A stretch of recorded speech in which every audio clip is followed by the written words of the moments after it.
모든 분들 위해 하나님의 은혜가 함께 하시기를 주의 이름으로 축원합니다. 오늘 여러분이 읽으신 성경 본문은 참 어려운데요. 이게 어려운지 쉬운지도 모르시는 분들이 대부분일 거예요.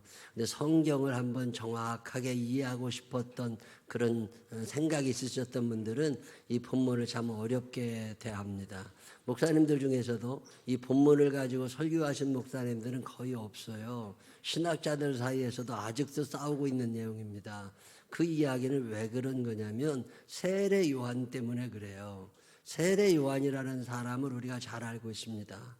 세례 요한 SNF파 공동체에서 어렸을 때부터 하나님의 말씀을 읽고 쓰고 배운 사람입니다. 율법을 아는 사람이고 오실 메시아를 기다리던 사람입니다. 우리를 구원해 주실 구원자를 기다리던 세례 요한, 광야에 외치는 자의 소리 세례 요한입니다. 그가 나타나서 두 가지 큰일 하지요. 첫 번째는 회개의 세례를, 너네들 그렇게 살면 지옥 가 안 돼, 너네들 똑바로 살아야 돼, 그러면서 자신의 잘못을 회개하라고 외쳤고 회개한 사람들에게 회개의 증표로 세례를 베풉니다. 그러면 세례받은 사람들, 세례받은 너희는 이제 새 사람 되어서 살아가야 돼, 이거 얘기했던 사람이 세례 요한이고, 또 하나 예수님을 소개합니다. 그분은 우리를 위하여 이 땅에 오시는 하나님의 아들이신데 그분은 하나님의 어린 양이다. 어린 양 예수 내 죄를 담당하사, 예수님을 하나님의 어린 양으로 이해하고 선포했던 사람이 세례 요한입니다. 양은 제물이거든요. 우리가 죄를 짓게 되면 지금이야 뭐 그러지 않지만 옛날에는 죄를 지우는 방법이 뭐가 있느냐면 양을 잡아다가 갖고 와요. 양을 데리고 오면 양의 머리 안수하고 내가 죄를 지었지만 하나님 나를 용서해 주세요. 내 죄를 양한테 다 뒤집어 씌웁니다. 양한테 죄를 뒤집어 씌워가지고 양을 죽이면 내 죄가 없어진다고 믿었던 구약시대에 죄를 짓는 사람마다 양을 대신 죽였어요. 예수님이 누구시냐? 우리 모두의 죄를 대신 짊어지시고 십자가에 달려 돌아가실 분이 예수님이시다. 그분이 우리의 죄 문제를 해결해 줄 거다. 이거 얘기했던 사람 세례 요한입니다. 거기까지는 아무 문제가 없었어요. 근데 세례 요한이라는 사람이 정의를 외칩니다. 세리들 너네 똑바로 해야 돼. 군인들 너네 똑바로 해야 돼. 이 공의의 하나님을 너무 열심히 전하다 보니까 비난을 받기를 시작하는데, 그 당시에 헤롯이라고 하는 왕이 재혼을 했어요. 헤롯이 왕이 재혼을 했는데 뭐가 문제가 됐느냐면 그 재혼한 여자가 자기 동생의 부인이야. 자기 이복 동생의 부인을 데리고 살게 되니까 이런 나쁜 놈이 어디 있느냐고 세례 요한이 욕을 하기 시작한 거예요. 근데 이제 임금님 귀에 그 소리가 들어갔네. 기분이 나빠. 저놈 잡아와. 그래가지고 세례 요한을 감옥에 쳐넣어버렸어요. 자, 지금 세례 요한은 감옥에 가 있습니다. 이런 상태에서 예수님에 대한 소문을 하나하나 듣기 시작해요. 예수님께서 백부장의 사랑하는 종을 고치셨다더라. 나인성 과부의 죽은 아들을 살리셨다더라. 이런 얘기를 점점 듣던 어느 날, 자, 오늘 본문이 거기서 시작이 됩니다. 누가복음 7장 쭉 한번 읽어봅니다. 오늘 본문을 읽어봅니다. 17절 시작. 예수께 대한 이 소문이 온 유대와 사방에 두루 퍼지니라. 어떤 소문이에요?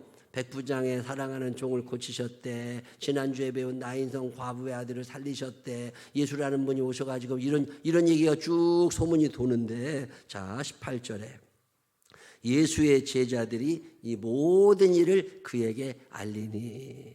그 요한의 제자들이 예수님 세례 요한을 면회 가가지고서 감옥에 있는 세례 요한 면회 가가지고서 예수님이 이런 일 하고 계십니다. 그런 얘기를 했는데 세례 요한이 뜬금없이 19절에 이렇게 얘기합니다. 요한이 그 제자 중 둘을 불러 죽게 보내어 이르되 오실 그이가 당신이 오니까 우리가 다른 일을 기다리오리까 하라 하매. 자, 이게 무슨 얘기예요? 지금 세례 요한은 감옥에 갇혀 있어요. 정의를 외쳤습니다. 감옥에 갇혔어요. 억울해요? 안 억울해요? 억울해지. 속상해요? 안 속상해요? 속상해지. 이거 빨리 나가야 돼. 저런 놈 살려두고 나를 감옥에 쳐넣는다는 건 말이 안 돼. 근데 내가 감옥에서 나갈 방법이 없어. 내가 감옥에서 나가려면 어떻게 해야 돼요? 포로된 자에게 자유를 주신다고 약속하신 하나님의 선지자가 오셔가지고 자기를 끌어내줘야 되거든요. 자기 포로가 되어 있으니까. 근데 예수님이라고 하는 분이 병을 치러 다니고 귀신을 쫓아주고 다니고 하나님의 말씀을 전한다는데 자기를 구해줄 생각을 안 해. 저분이 진짜 하나님이 보내준 사람이라면 뭘 하고 있어야 돼요? 포로된 자에게 자유를 줘야 되거든. 근데 세례요한은 자유가 없어. 지금 감옥에 여전히 갇혀 있으니까 저 양반이 진짜 맞나? 자기가 세례를 베풀 때 성령님이 임하시는 걸 보았다고. 그리고 예수님이 하나님의 아들이라는 것도 믿어. 하나님의 어린 양이라는 거 믿어. 다 믿는데 나를 안 구해주니까 이게 문제가 되기 시작하는 거예요. 여러분 신앙생활 하다 보면 하나님 훌륭한 거 다 알아. 예수님이 어떤 분인가 다 아는데 그분이 내가 그렇게 열심히 신앙생활 하는 것 같은데 나를 안 돌보시는 것 같아. 그러면 갑자기 시험이 들어. 이거 잘못된 거 아니요? 이거 왜 하나님이 나는 모른 척해? 어떤 배신감을 느끼는 것 같은. 지금 세례 요한이 이런 상태가 된 거예요. 믿음이 없는 사람 아닙니다. 하나님을 믿는 사람이에요. 신앙생활 게을리한 사람 아닙니다. 여자가 낳은 사람 중에 그보다 훌륭한 사람이 없다고 할 만큼 믿음생활 잘하는 사람입니다. 검소하고 정직하고 약대 털옷을 입고 엘리야의 후예답게 하나님께서 주시는 사명을 잘 감당했어. 근데 내가 감옥에 갇히니까 사람이 이상해지는 거예요. 나가야 되는데 이거 포로된 자에게 자유를 준다고 그랬는데 왜 안 나가지? 그러고 있을 때 세례 요한의 제자들의 면회를 오니까 물어보잖아요. 야, 예수님 뭐 하시냐? 지금 예수님이 사람 모아가지고 다 때려 부수고 혁명을 일으키더니 뭐 심판을 하고 자기를 구해줘야 돼. 이런 일이 안 일어나니까. 그때 세례 요한의 제자들이 예수님께 찾아가서 그런 얘기를 전했더니 예수께서 뭐라고 그러세요? 22절에 예수께서 대답하여 이르시되 너희가 가서 보고 들은 것을 요한에게 알리되 맹인이 보며 못 걷는 사람이 걸으며 나병 환자가 깨끗함을 받으며 귀먹은 사람이 들으며 죽은 자가 살아나며 가난한 자에게 복음이 전파된다 하라. 지금 사실 그대로 얘기하라는 거예요. 그러면서 예수님이 이런 말씀하십니다. 23절 누구든지 나로 말미암아 실족하지 아니하는 자는 복이 있도다 하시니라. 자, 그러면 지금 세례 요한이 어떻게 된 거예요? 여자가 낳은 자 중에 그보다 훌륭한 사람이었는 세례 요한이 지금 어떤 상태에 있는 거예요? 실족했어. 시험 들었어. 실족했다는 말은 다리를 잘못 딛어서 넘어졌다는 뜻도 있지만 원어의 뜻은 뭐냐면 불신이 시작됐다는 말이에요. 이제는 의심이 점점 쌓여. 아니 포로된 자에게 자유를 주신다면 왜 나를 안 건져? 이런 계기가 시작되면서 이상한 생각이 자꾸 나기 시작하는 거죠. 실족이라는 말의 좀 더 확대된 의미는 다른 사람이 걸려 넘어지도록 돌을 놓는다는 뜻이 있어요. 나만 시험 든 게 아니라 남도 시험 들게 하는 사람이 되어버린 거야. 세례 요한이. 아니 이게 웬일이냐고. 여러분 진리라고 하는 게 있거든요. 근데 왜 예수님의 말씀을 내가 받아들이지 못하느냐면 내 안에 그릇된 지식들이 있어요. 옛날부터 그렇게 해왔어. 그게 맞아 사실. 옛날에는 그게 맞았어. 근데 지금은 틀려. 이런 것들이 한두 개가 아니거든요. 성경에 나와 있는 것도 아니에요. 그냥 옛날부터 그렇게 해왔어. 근데 그게 지금은 안 맞을 수 있잖아요. 옛날에는 그게 맞았는데 지금은 틀릴 수도 있잖아요. 새로운 시대가 되고 새로운 방법이 나왔으니까. 이런 것 때문에 우리의 그릇된 지식이나 선입견이 예수 그리스도를 끌어내리게 할 수가 있습니다. 우리의 잘못된 신앙, 우리의 무지 이런 것들이 하나님과의 갈등을 일으키게 해. 그리고 그 갈등에서 하나님을 부인하게 합니다. 여러분 이런 경험 없으셨어요? 내가 아는 어떤 분이 서울에 살다가 시골로 이사를 가셨어요. 이사를 가서 그 교회 가서 예배를 드렸는데 목사님이 가운을 안 입으셨대요. 당신 다니던 교회는 평생 목사님이 가운 입었거든요. 근데 그 교회 갔더니 목사가 경건하지 않게 가운을 안 입고 양복을 입었다는 거예요. 시험 들었어. 그래서 어떻게 목사가 가운을 안 입고 예배 드릴 수 있냐고. 교회 안 가. 은혜가 안 된다고. 그럼 어느 교회 가? 시골에 갈 교회 그게 하나밖에 없는데 결국 교회 안 가. 자, 이 양반이 잘못된 거요? 그 교회가 잘못된 거요? 하나님이 뭐가 잘못된 거요? 본인이 이 양반이 잘못된 거요. 근데 본인은 그런 데가 해요, 안 해요? 안 한다니까. 그리고 교회가 틀렸다는 거예요. 저 교회 목사님이 이단이라는 거예요. 뭐 엉뚱한 소문내고 그런다니까. 아니, 나 그런 사람 많이 봐. 우리가요, 주일 오후 예배 드리잖아요. 오후 2시에 옛날에 예배 드릴 때, 그때는 7시 반에 예배 드릴 때요. 저녁 예배 다 드릴 때. 내가 오후 2시 예배 드린다고 그랬다가 욕 얼마나 먹었나 몰라. 안식일을 그렇게 지켜야지 어떻게 오후로 끝낼 수 있느냐고. 저녁까지 있어야 된다고. 아니, 그게 얼마나 힘든데. 교회가 사람들 보통 귀찮게 하는 게 아니오. 이게 편안하게 해드려야지. 우리 교회 새벽 기도가 지금도 5시 20분이에요. 내가 5시 20분에 새벽 기도 시작하고요. 욕 많이 먹었어요. 5시면 5시고 5시 반이면 5시 반이지 왜 5시 20분이야. 아, 그게 뭐가 그렇게 중요해. 그게 뭐가 그렇게 중요해. 새벽잠 20분 더 잔다는 기쁨이 얼마나 큰 건데. 5시에 키를 쓰고 나와서 졸고 앉아있어. 아니, 왜 그러냐고. 그게 뭐 그렇게 중요한 것도 아니면서. 내 어떤 잘못된 선입견, 그릇된 지식이 복음을 가로막을 때가 한두 가지가 아닙니다. 예수님을 끌어내릴 판이라니까. 제가 성경을 잘 안 들고 교회 댕겨요. 신방 다니고 갈 때, 사업장 신방, 가정 신방 갈 때 성경을 잘 안 들고 이걸 들고 다닌 적이 거의 없어요.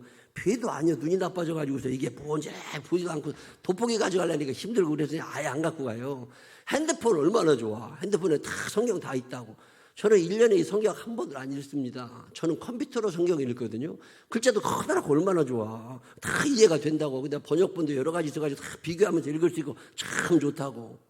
근데 성경을 안 들고 다니니까 어떤 목사님이 어떻게 목사가 성경을 안 들고 다니냐는 거예요. 아니, 이게 핸드폰에 다 들어있다고 그랬더니 핸드폰은 마귀가 하는 짓이라는 거예요. 이거 하면 안 되고 성경을 들고. 아니, 내용이 있으면 되는. 이게요, 내 잘못된 생각 때문에 우리의 신앙생활을 시험 들게 하는 일들이 보통 많은 게 아니에요. 어떤 교회는요, 예배 시간에 복음성가 불렀다고 어떠한 상황에도 널 놓지 않으리 이런 찬양했다고 이단이라고 막 뭐라는 사람도 있어. 아니, 지가 이단이지. 아니, 여러분 성경책 다 들고 오라고 그래봐. 이 무거운 걸 어떻게 들고 댕겨. 이게 믿음이 없어서 그러나 지옥 가려고 그러나 왜 성경을 안 들고 오냐고. 다 성경 갖고 와야 된다고. 난 믿음 없어. 그런 믿음은 없어. 그냥 우리 교인들이도 대부분 성경을 안 들고 와. 그래서 수준을 맞춰드려야 돼. 그래서 나도 이제 성경 잘 안 들고 댕겨. 아니, 핸드폰에 다 있잖아요. 근데 이런 사소한 것 가지고서, 자, 지금 세례 요한은 누구냐면 신약 성경에 나오는 사람입니다. 세례 요한은. 근데 세례 요한의 정신적 배경은 구약 성경이에요. 구약 성경에 율법을 하는 사람입니다. 십계명을 하는 사람이에요. 율례와 조례에 따라서 하나하나 따져가면서 살던 사람입니다.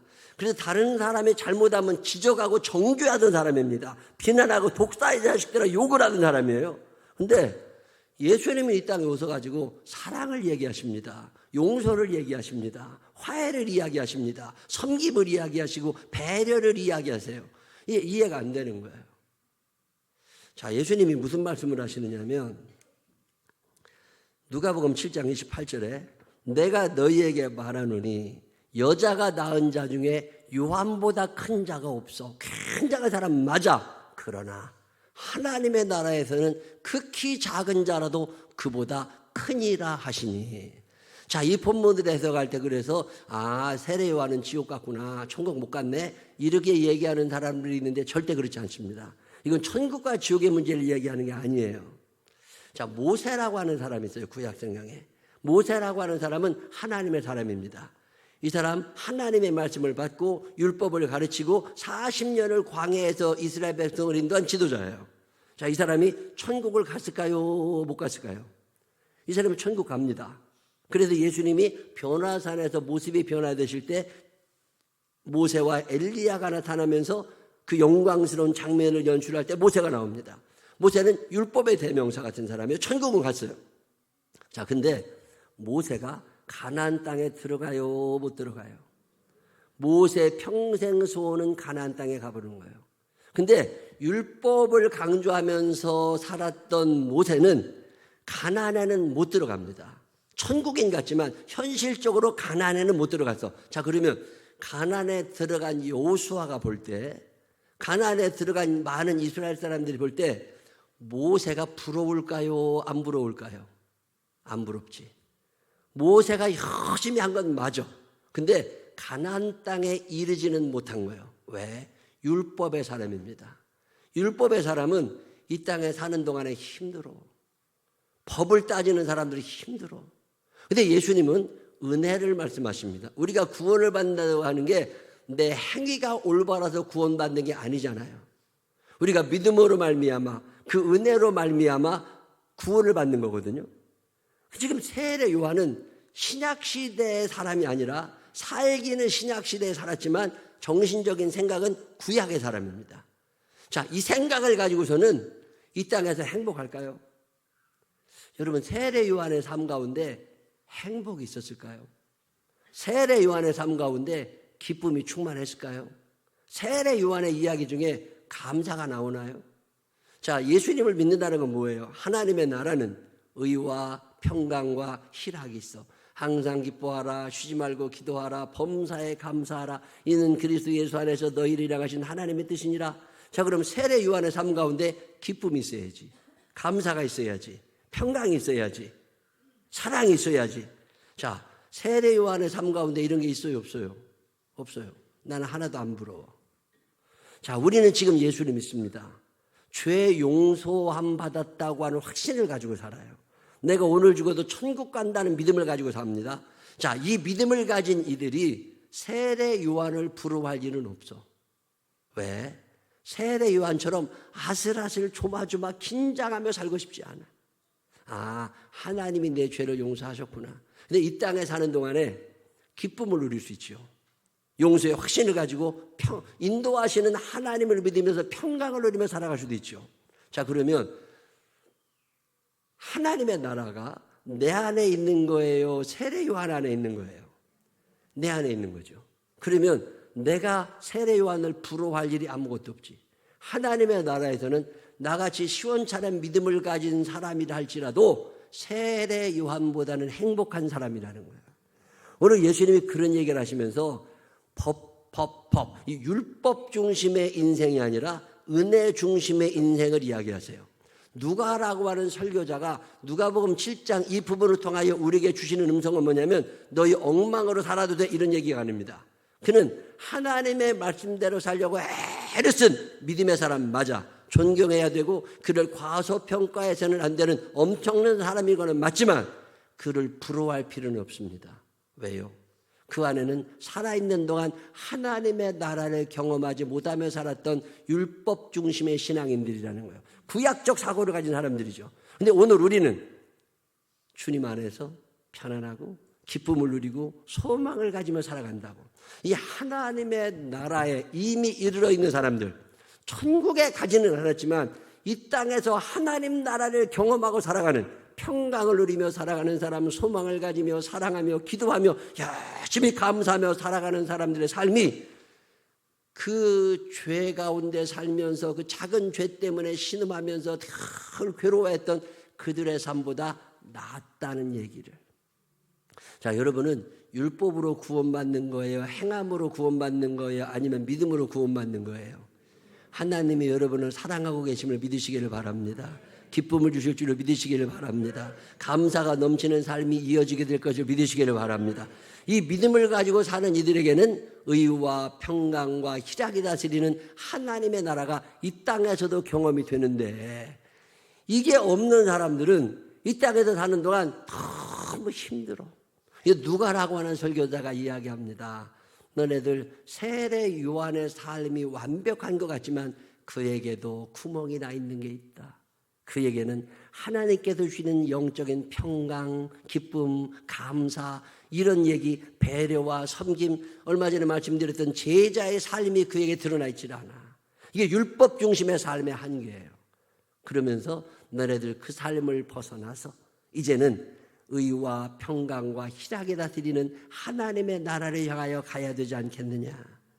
여러분, 삶의 방향이 어디에 맞춰져 있으세요?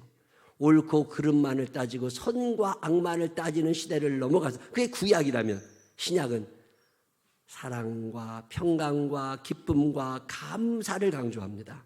2024년에 여러분의 삶 가운데 이게 선이냐 악이냐 옳으냐 그르냐 이것만 따지려고 하지 말고 무엇이 사랑일까? 무엇이 하나님의 뜻일까? 무엇이 기쁨이고 감사로 이어질 수 있을까? 이 성숙한 그리스도인의 삶들이 여러분에게도 이어지게 되셔서 세례 요한보다도 훌륭한 믿음의 사람들로 서게 되시기를 주님의 이름으로 축원합니다. 기도하겠습니다. 사랑이 많으신 아버지 하나님, 많이 부족하지만 믿음은 가지기 원합니다. 하나님이 나를 사랑하신다는 믿음, 하나님이 나의 앞길을 인도하신다는 믿음, 하나님의 내 모든 죄를 용서하신다고 하는 믿음을 가지게 하여 주시어서 의와 평강과 희락이 다스리는 하나님의 나라를 경험하게 하여 주옵소서. 율법 조문에 매여서 비난하고 지적하고 욕해대는 사람들 되지 않게 하여 주옵시고, 사랑으로 허물을 가리워지며 살아갈 수 있는 하나님 나라를 경험하는 사람들 되게 하여 주옵소서. 2024년 행복과 감사와 기쁨이 넘치는 한 해로 만들어 주시기를 원하오며 예수님 거룩하신 이름으로 기도드렸습니다. 아멘. 다 같이 일어서